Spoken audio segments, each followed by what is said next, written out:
J'étais cliniquement mort à Dix 7 minutes après qu'un énorme camion m'a percuté de plein fouet. Presque personne ne survit à un tel impact, et honnêtement, je n'aurais pas dû y survivre non plus. Mais me voilà. Et ce que Jésus m'a montré pendant cette période vous touchera, comme vous ne l'avez peut-être jamais ressenti auparavant. Avant de continuer, puis-je vous demander quelque chose? Jésus nous demande de plus en plus souvent de parler, de ne pas rester silencieux. Alors, si ce message vous touche, notez-le, amen dans les commentaires. Vous n'imaginez pas à quel point c'est important. Mon nom est Elisa Montero, j'ai 38 ans, je vis dans Portugal jusqu'à ce matin-là. Je croyais que ma foi était solide. J'étais épouse, mère de 2 enfants, infirmière en pédiatrie et active dans mon église baptiste.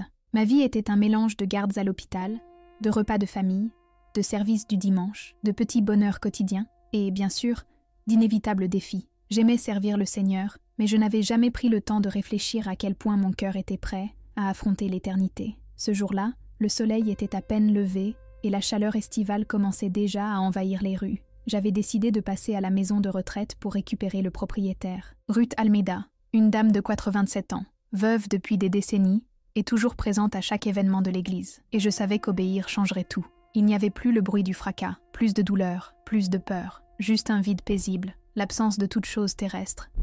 Et pourtant, étrangement, tout était rempli. Je ne voyais plus mon corps, mais je savais qu'il était là, prisonnier du métal tordu. Seulement, je n'étais plus là. Devant moi, une lumière apparut. Elle n'était ni froide, ni lointaine. Elle était vivante, palpitante, comme faite de souffle et d'amour. C'était si intense qu'avec des yeux humains, je n'aurais jamais pu supporter de le regarder. Mais là, ça ne me faisait pas mal. Au contraire, ça me pénétrait, m'enveloppait et me connaissait. Toutes mes peurs, tous mes péchés, tous mes secrets ont été exposés devant cette lumière. Et pourtant, il n'y a eu aucune condamnation. Il y a eu acceptation. Et puis, de cette lumière, une silhouette commença à prendre forme. Je n'eus pas besoin de demander qui c'était. Mon esprit le savait, avant même mon esprit. C'était Jésus. Pas le Jésus des images que je voyais dans les manuels d'école du dimanche, mais le Christ vivant et ressuscité, roi et seigneur. Ses yeux, les mots manquent pour les décrire. Ils étaient comme des océans éternels, où l'on pouvait sombrer sans craindre de se perdre, emplis d'un amour qui détruit et recrée à la fois. Mon instinct me poussait à m'agenouiller, mais je n'avais pas de genoux. J'étais esprit, devant l'esprit. Pourtant, tout mon être se prosternait. Et puis j'ai entendu sa voix. Ce n'était pas un son qui est entré dans mes oreilles, mais une vague qui a traversé mon âme. Clara, ma fille bien-aimée, ces mots ne m'ont pas seulement informée, ils m'ont touchée, ils m'ont guérie. Je t'ai amenée ici pour te montrer ce que tu dois dire à mon peuple. Mon retour est proche, plus proche que beaucoup ne l'imaginent. Tandis qu'il parlait, la lumière se transforma en une vision devant nous. En bas, je voyais la Terre, mais pas telle que je la connaissais. 2 courants traversèrent la planète, des courants lumineux qui montaient, et des courants sombres, tels des fleuves d'encre qui descendaient. Au fond de moi, je le savais déjà. La lumière, c'étaient les prières des saints. Les ténèbres, c'étaient les mensonges et les tentations propagées par l'ennemi. J'ai vu des villes entières plongées dans une obscurité si dense qu'aucun rayon de lumière ne pouvait la pénétrer. Dans d'autres, de petits points lumineux peinaient à s'étendre. Tout autour, anges et démons se battaient sans relâche, invisibles aux yeux humains, mais plus réels que n'importe quelle guerre sur terre. Les anges protégèrent les maisons, les familles, les églises, tandis que les forces des ténèbres tentèrent de s'infiltrer dans les cœurs fatigués et les esprits distraits. Et puis Jésus reprit la parole. Sa voix était douce, mais aussi douloureuse. Mon église dort, Clara, et se trouve au moment le plus critique de l'histoire. Nombreux sont ceux qui ont confondu foi et prospérité.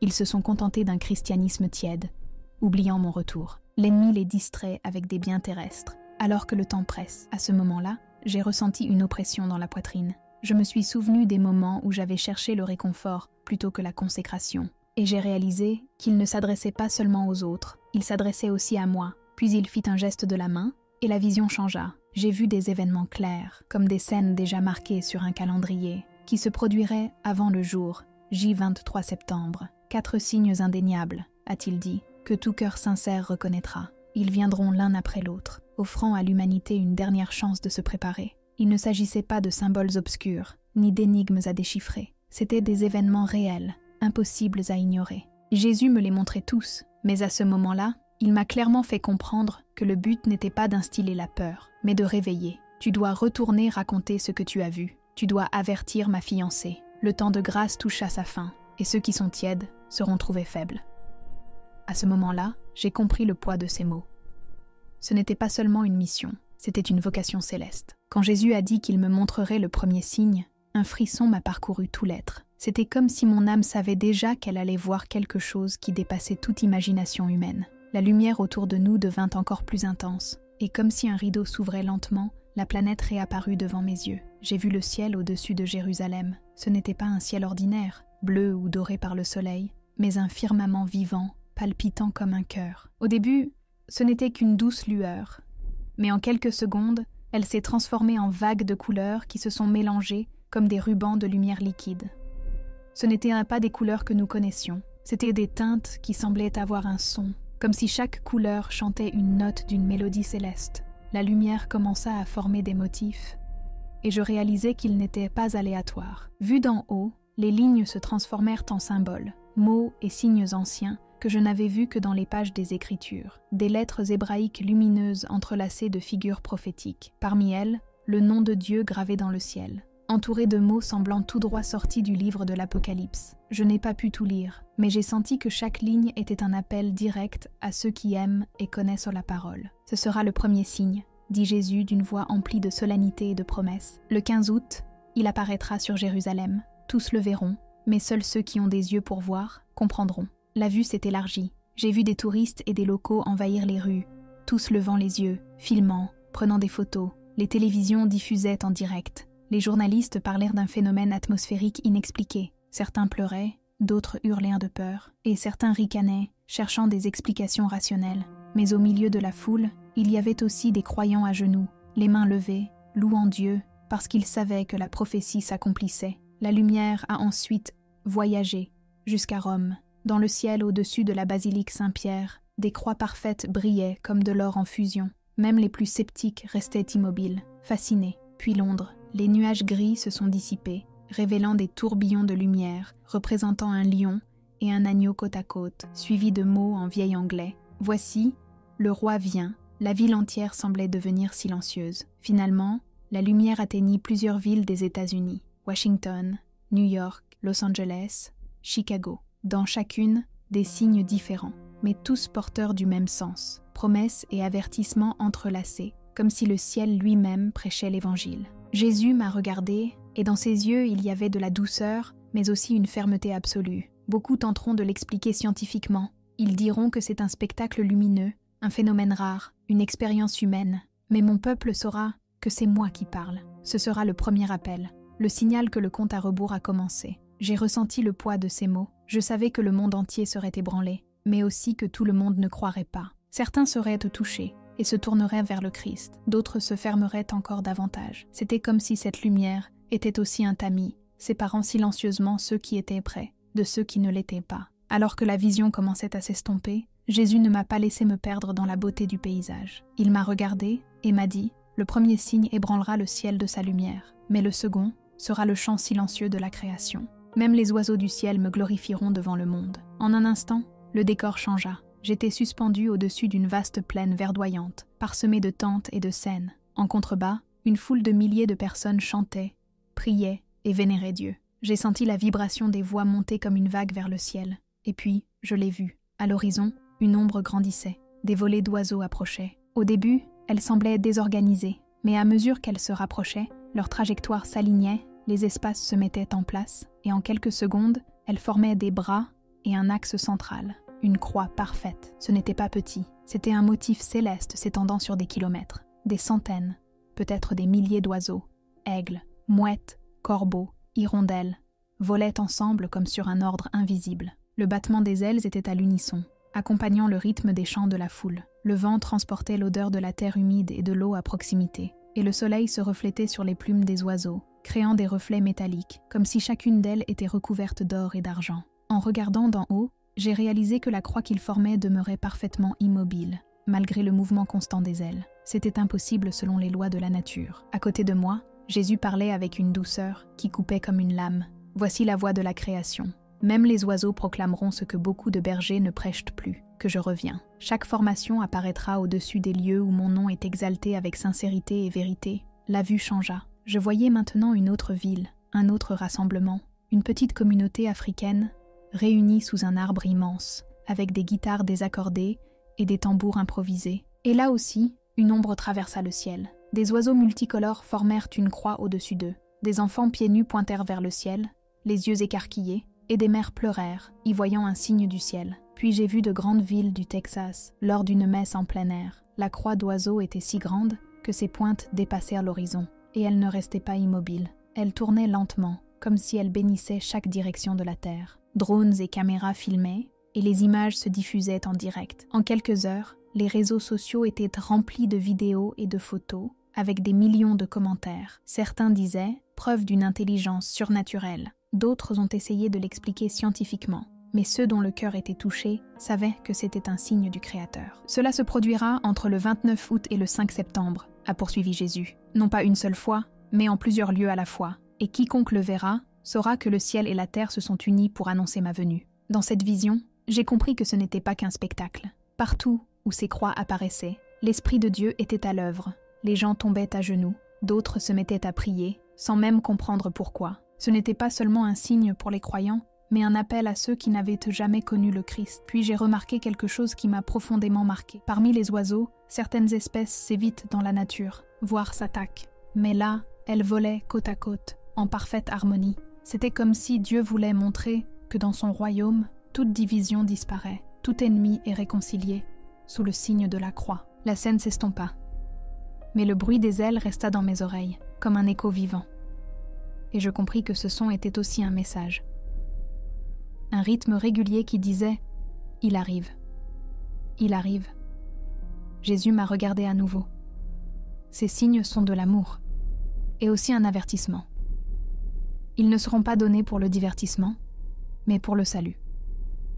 Et toi, Clara, tu dois les raconter, afin que, lorsqu'ils s'accompliront, beaucoup comprennent et se préparent. Quand la vision des troupeaux s'est estompée, j'ai senti que le monde entier était déjà en ébullition. Le premier signe avait parlé aux cieux, le second, à la terre vivante et respirante. Mais Jésus m'a fait comprendre que le troisième signe toucherait ce que l'homme moderne tient le plus étroitement dans ses mains. La technologie, la lumière autour de nous se courbait, comme la surface d'un lac, et devant moi apparaissait une pièce ordinaire, le salon d'une famille européenne. Un homme était assis sur le canapé, en train de regarder un match de foot. Soudain, l'écran vacilla, le tableau d'affichage et les images disparurent, et à leur place apparurent des mots blancs sur fond noir. « Voici, je viens bientôt, retiens ce que tu as, afin que personne ne prenne ta couronne. » Apocalypse 3:11. L'homme resta immobile, la télécommande flottant dans les airs. Il était un croyant tiède, et il le savait. Cette phrase le frappa comme un coup de poing dans le ventre. La scène changea. Un train bondait à Tokyo. Tout le monde avait les yeux rivés sur son téléphone. Une jeune femme, appuyée contre la porte, parcourait rapidement son fil d'actualité sur les réseaux sociaux, lorsque l'écran devint noir. Puis un verset apparut en japonais. « Venez, réfléchissons ensemble. Même si vos péchés sont écarlates, ils deviendront blancs comme la neige. » Ésaïe 1:18. Ses mains tremblaient, et pendant un instant, le bruit du train disparut. Jésus m'a expliqué. À partir du 10 septembre, chaque appareil créé par l'homme pour distraire, vendre ou contrôler, deviendra une chair. Je parlerai à travers tous les écrans, et chaque cœur saura que c'est moi qui parle. Personne ne pourra dire qu'il ne savait pas. Ma vision s'est accélérée. J'étais maintenant dans un bureau londonien. Une réunion chic, managers et consultants réunis autour d'une table. Sur l'écran géant, des graphiques et des chiffres. Soudain, tout a disparu. Et la phrase est apparue. « À quoi sert à un homme de gagner le monde entier s'il perd son âme ?» Marcos 8:36. Le silence qui suivit sembla peser plus que les mots. Beaucoup ont utilisé la technologie pour essayer de faire taire ma voix. Jésus a dit « Maintenant, la technologie va crier que je suis à la porte. » À ce moment précis, j'ai aperçu une place au Brésil. Un écran LED diffusait une publicité, quand soudain, l'image a changé. Le visage de Jésus est apparu, enveloppé d'une lueur, et sa voix a résonné en portugais. « Je suis le chemin, la vérité et la vie. Nul ne vient au Père que par moi. » Jean 14:6. La foule s'arrêta. Certains s'agenouillèrent sur place. C'était comme si le monde entier était devenu un chœur silencieux d'écran, proclamant le même message. « Préparez-vous ». La scène commença à s'estomper. Mais avant cela, Jésus me dit « Ce signe divisera encore davantage. Certains céderont à ma voix, d'autres tenteront de l'effacer, comme s'ils supprimaient un fichier. Mais personne ne pourra arrêter ce que j'ai déjà décidé. J'ai compris que le troisième signe ne se contenterait pas de parler. Il révélerait ce qu'ils avaient au fond de leur cœur. Quiconque ignorerait un message aussi direct choisirais consciemment de fermer les yeux sur Dieu. Quand Jésus commença à parler du 4e signe, quelque chose changea autour de moi. La lumière n'était plus seulement une splendeur, elle semblait chargée d'une énergie vivante, comme si la création elle-même retenait son souffle. « Ce sera le dernier appel, avant que la porte ne se ferme », a-t-il dit, avec un poids éternel dans chaque mot. La vision s'est ouverte devant moi comme une rivière impétueuse. Et soudain, je volais au-dessus du monde entier. Entre le 18 et le 22 septembre, j'ai vu le même événement, partout sur Terre, au même moment. Une vague invisible, mais ressentie par tous les cœurs, se répandit telle une lumière liquide, traversant villes, villages, déserts et forêts. Il n'y avait aucune barrière, aucune porte verrouillée, aucun cœur caché. J'ai vu des enfants se réveiller au milieu de la nuit, les yeux brillants, racontant à leurs parents qu'ils avaient vu l'homme en blanc, leur parler d'une voix douce, leur demandant de le suivre. Certains n'avaient jamais entendu le nom de Jésus, mais ils l'appelaient par son nom, comme s'ils parlaient d'un ami qu'ils venaient de rencontrer. J'ai vu des personnes âgées dans des maisons de retraite, piégées pendant des années dans le silence par des maladies qui leur avaient volé la parole, se redresser soudainement et parler avec une clarté cristalline. Le roi revient. Les infirmières pleuraient, incapables d'expliquer comment des bouches silencieuses recommencèrent à parler, et avec des mots qui enflammèrent l'air d'une urgence divine. Jésus m'a aussi montré les visages des incroyants. J'ai vu des hommes et des femmes sur les marchés, dans les bureaux, sur les chantiers, s'arrêter au milieu de leurs activités, parce qu'une présence les entourait. Certains pleuraient, sans savoir pourquoi, ressentant un amour qui les enveloppait de l'intérieur, un amour qu'ils n'avaient jamais connu. Mais j'ai aussi vu l'autre côté, des gens touchés par la lumière, qui se renfermaient sur eux-mêmes, comme s'ils construisaient des murs invisibles, essayant de repousser cette présence. J'ai vu des visages crispés par la colère, des yeux assombris par la peur ou l'orgueil. Certains maudissaient, comme si la seule façon de résister était de rejeter complètement cette rencontre. Les églises étaient bondées comme jamais auparavant. Les temples, à moitié pleins depuis des années, étaient remplis. Des chaises supplémentaires ont été installées à l'extérieur. Les parkings sont devenus des lieux de culte improvisés. Les pasteurs et les prêtres prêchaient avec un feu nouveau, sans édulcorer leur message. Ils parlaient de repentance, de salut et de préparation. Certains s'écriaient en larmes. C'est le moment de choisir. Mais tout le monde n'entrait pas dans les églises. J'ai vu des foules se rassembler sur les places, dans les parcs, dans les écoles, dans les champs. Des gens agenouillés sur l'asphalte, l'herbe, la terre, sans se soucier de qui les regardait. C'était comme si la planète entière était devenue un temple à ciel ouvert. Jésus m'a regardé, et dans ses yeux, il y avait un feu d'amour et de tristesse mêlée. Chaque personne recevra un appel clair. Personne ne pourra dire « je n'ai pas eu ma chance ». Mais le cœur humain reste libre. Cette vague séparera le bon grain de l'ivraie. Dans la dernière scène, j'ai vu un père serrer dans ses bras sa fille en pleurs, racontant qu'il avait rêvé de Jésus sur une montagne, ouvrant ses bras et l'appelant par son nom. Et, à quelques maisons de là, un homme était assis seul, tremblant, chuchotant. Je ne veux pas l'entendre. Il éteignit les lumières, essayant d'échapper à une voix qui ne venait pas de l'extérieur, mais de l'intérieur de lui. Quand la vision s'est estompée, j'ai su que ce 4e signe serait non seulement un miracle mondial, mais aussi le moment de la décision finale. Et après cela, plus rien ne serait comme avant. C'était comme si le monde entier s'était arrêté, en attendant une annonce qui briserait tout équilibre. Jésus m'a regardé, et dans son regard transparaissait un amour si profond que j'aurais pu y rester pour toujours. Il y avait aussi une ombre de douleur, comme s'il allait dire quelque chose qui allait tout changer. « Sois attentive, Clara, dit-il. Le temps n'est plus vague ni lointain. Je vais maintenant te révéler ce que beaucoup ont cherché à savoir et que peu ont cru possible. L'enlèvement de mon église aura lieu le 14 août, à 15h33, heure de Jérusalem. » Ces mots me traversèrent ça comme une décharge électrique. Ce n'était pas une prophétie voilée, ni un signe à interpréter. C'était une date, un temps, un instant fixé dans l'éternité avant la création du monde. Jésus continua. Exactement 40 jours plus tard, le 23 septembre, le temps de la tribulation commencera. Ce sera le moment où la séparation entre la lumière et les ténèbres sera définitive. La vision a changé, je survolais la terre, au moment précis de l'enlèvement. C'était un après-midi clair à Jérusalem. Rues bondées, marchés, touristes, familles, puis, sans prévenir, en moins d'un clin d'œil, des millions de personnes ont disparu. Il n'y avait aucun cri, aucun bruit, juste un vide soudain, là où, quelques secondes auparavant, il y avait eu de la vie. J'ai vu les morts en Christ ressuscités, non pas comme des fantômes, mais avec des corps glorifiés, resplendissants de lumière. Leurs cercueils s'ouvrirent sans bruit. La terre se souleva comme une poussière légère, et ils montèrent au ciel. Au même moment, les croyants vivants étaient transformés. Les rides disparaissaient, les maladies disparaissaient, Les corps brisés devenaient forts et incorruptibles. Personne ne s'y perdait. Chacun savait à qui il s'adressait. Mais pour ceux qui sont restés, le monde a plongé dans le chaos. Des autoroutes jonchées de carcasses de voitures, dont les conducteurs avaient été kidnappés, des avions s'écrasant sans pilote, des navires à la dérive, des hôpitaux paniqués, avec des lits vides et des machines encore en marche. Dans certains foyers, un seul membre de la famille manquait. Dans les écoles, des bureaux vides, avec des sacs à dos et des cahiers abandonnés. Partout, des larmes, des cris et de l'incrédulité. J'ai vu les informations. Des présentateurs pâles tentèrent d'expliquer phénomène mondial de disparition massive, possible enlèvement extraterrestre, expérience secrète ratée. Personne, au début, n'osait dire la vérité. Mais les croyants qui avaient reconnu l'Évangile et l'avaient rejeté savaient exactement ce qui s'était passé, et leurs pleurs emplissaient l'air de désespoir. Jésus reprit la parole. Après l'enlèvement de ma fiancée, un homme surgira, charismatique, capable de parler avec douceur et force. Il promettra la paix au milieu du chaos. Beaucoup le verront comme le sauveur d'un monde blessé. Mais il sera le dernier instrument de Satan, l'Antéchrist. La scène changea, et je le vis. Un homme à l'allure élégante et fascinante, un sourire assuré, un regard perçant.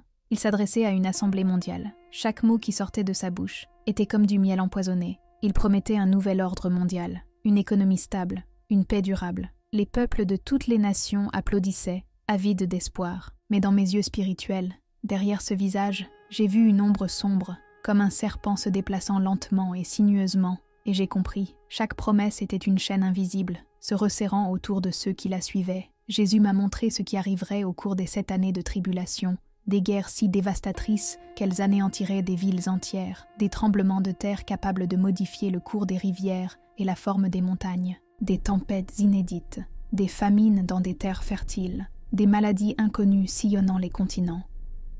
J'ai vu des hommes et des femmes qui, malgré la peur, refusaient de s'agenouiller devant l'Antéchrist et furent persécutés, emprisonnés, torturés et tués.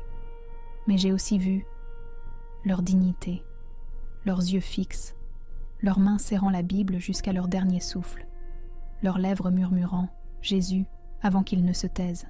L'Antéchrist a imposé une marque sans laquelle personne ne pouvait acheter ni vendre. J'ai vu des foules faire la queue pour la recevoir, croyant que c'était le seul moyen de survivre. Et j'ai vu ceux qui refusaient fuir vers les forêts, les grottes, vivre de ce qu'ils trouvaient, mais avec un cœur libre. Jésus parla de nouveau, avec un mélange de douleur et de majesté. Je ne veux pas que quiconque périsse, mais ceux qui rejettent mon salut maintenant entreront dans ces jours de jugement. Certains trouveront la foi au milieu de la tribulation, mais ils le paieront de leur vie. Tel est le prix de l'atermoiement. La vision s'accéléra jusqu'au jour final. Je vis les cieux s'ouvrir. Jésus revenait comme roi des rois. Non plus l'agneau souffrant, mais le lion de la tribu de Juda, à la tête d'une armée d'anges. La terre trembla au son de sa voix. L'Antéchrist fut anéanti en un instant, comme la poussière emportée par le vent. Quand la vision prit fin, le silence revint. Mais en moi, un trouble régnait. Ce n'était pas seulement la peur de ce que j'avais vu, c'était le poids de savoir et de comprendre que je ne pouvais pas garder le silence. C'était comme lorsque le vent s'arrête soudainement et que l'air devient chargé,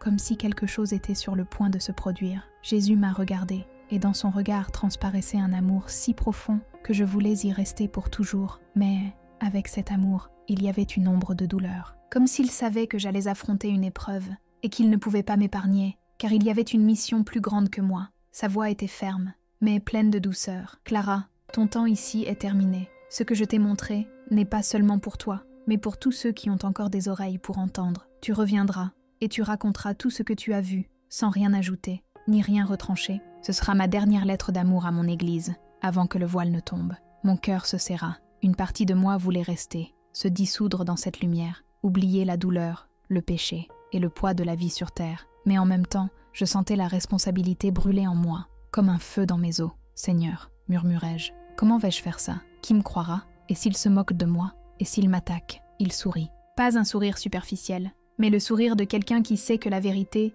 même lorsqu'elle est gênante, a un pouvoir qu'on ne peut taire. Je t'ai donné 4 signes. Quand ils se réaliseront, tout le monde saura que tu n'as pas parlé en ton nom. Certains te détesteront, d'autres t'aimeront, et beaucoup t'ignoreront. Mais ta mission ne dépend pas de leur réaction. Tu plantes, je m'occupe du reste. Tandis qu'il parlait, je voyais les 4 signes dans mon esprit, comme gravés dans le ciel. J'en connaissais chaque détail, et le simple fait de m'en souvenir me faisait trembler. Aucun doute.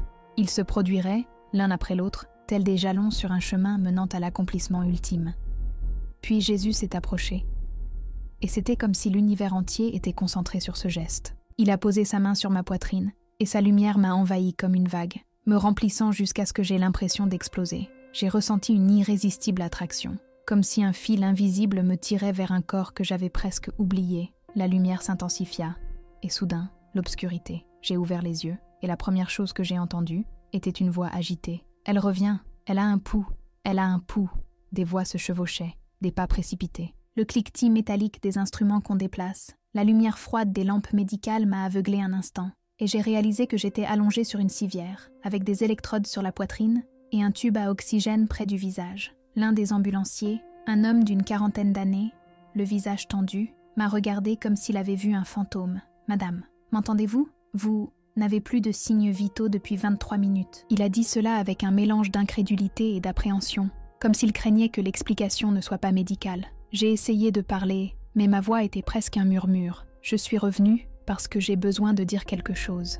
Ils se regardèrent, perplexes. Je savais que ce n'était pas le moment de s'expliquer. Les mots justes viendraient en leur temps. À cet instant précis, j'ai ressenti l'immense poids de la mission qui m'avait été confiée. C'était comme porter un vase rempli d'un liquide précieux, et savoir que si je le laissais tomber, il serait perdu à jamais. Tandis qu'on me chargeait dans l'ambulance, je regardais par la porte ouverte. Le ciel avait une couleur étrange, comme si l'air était plus dense, plus vivant. Je ne sais pas si c'était juste ma perception ou un signe réel, mais il semblait que même la création savait que le temps était compté. Le trajet jusqu'à l'hôpital était un mélange de réalité et de souvenirs. J'ai vu le visage de Jésus se superposer à celui des ambulanciers, et dans mon esprit, les 4 signes ont clignoté, comme des panneaux d'avertissement sur un tableau de bord. Je savais que chaque jour que je vivrais désormais ne m'appartiendrait plus, il appartiendrait à la mission. J'étais juste une femme ordinaire, sauvée par la grâce et rappelée de la mort pour apporter un avertissement. Depuis lors, chaque jour est une bataille, entre la fatigue du corps, encore en convalescence, et le feu de l'esprit qui veut avancer sans attendre. Mais une chose que je sais, je ne peux pas rester silencieux, je ne peux pas rester immobile, je ne peux ignorer la voix qui m'a ramené. Alors que je franchissais déjà le seuil de l'éternité, c'est avec cette certitude que j'ai commencé à écrire, à enregistrer, à parler, car je sais que lorsque les 4 signes commenceront à s'accomplir, ceux qui rient aujourd'hui, peut-être demain, s'agenouilleront, et je ne veux pas, ce jour-là, que quelqu'un me regarde et dise « Pourquoi ne m'as-tu pas prévenu ? Si vous êtes arrivé jusqu'ici et êtes resté avec moi jusqu'à la fin de ce témoignage, je dois vous remercier de tout mon cœur. Cela signifie que quelque chose a profondément touché votre esprit. Maintenant, je veux vous demander de faire un petit pas qui peut avoir un grand impact. Laissez un commentaire en nous indiquant de quel pays vous regardez, afin que nous puissions prier pour votre nation. Si vous n'êtes pas encore abonné, abonnez-vous et activez la cloche de notification pour ne rien manquer des messages et révélations que nous partageons chaque jour. Et surtout, partagez cette vidéo avec au moins 3 personnes que vous aimez, amis, famille, frères et sœurs dans la foi, parce qu'un simple clic peut changer une vie, raviver l'espoir et ramener un cœur à Dieu. Que le Seigneur vous bénisse et vous guide toujours sur le chemin de la vérité, jusqu'au jour où les portes du ciel s'ouvriront pour vous.